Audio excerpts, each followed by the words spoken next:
qui a été frappant au moment de l'incendie de la cathédrale Notre-Dame de Paris, ça a été vraiment cette notion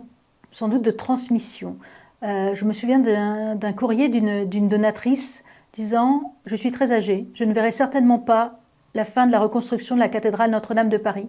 mais je souhaite que mes enfants et mes petits-enfants puissent entrer et prier dans la cathédrale Notre-Dame de Paris comme moi j'ai pu le faire. » C'est un signe aussi qui est très fort que l'on ressent lorsque l'on échange avec nos donateurs ou nos fondateurs qui sont et qui s'inscrivent en fait dans ce souhait profond que leurs enfants, leurs petits-enfants, que les générations futures aient aussi cette capacité de donner,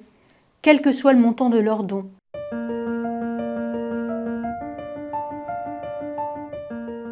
On est très vite passé à un état de mobilisation générale avec toute l'équipe qui a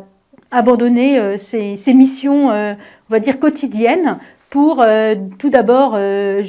constituer une force de frappe importante pour être en capacité de répondre à des milliers de courriers qui nous sont arrivés dans les jours qui ont suivi, mais également des milliers d'appels téléphoniques, des milliers de mails pour lesquels il fallait trier, répondre. Et l'État a confirmé très vite que la Fondation Notre-Dame était l'un des 4 collecteurs qu'il souhaitait désigner pour ainsi centraliser, organiser, contrôler et bien gérer évidemment la collecte considérable qui s'annonçait.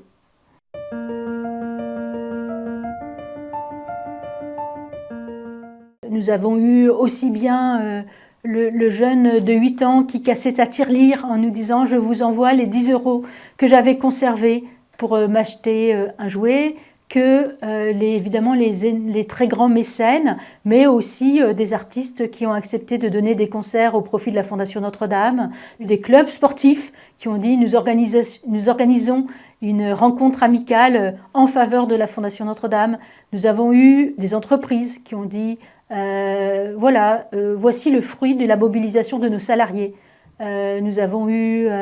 des écoles, nous avons eu des paroisses, nous avons eu des groupements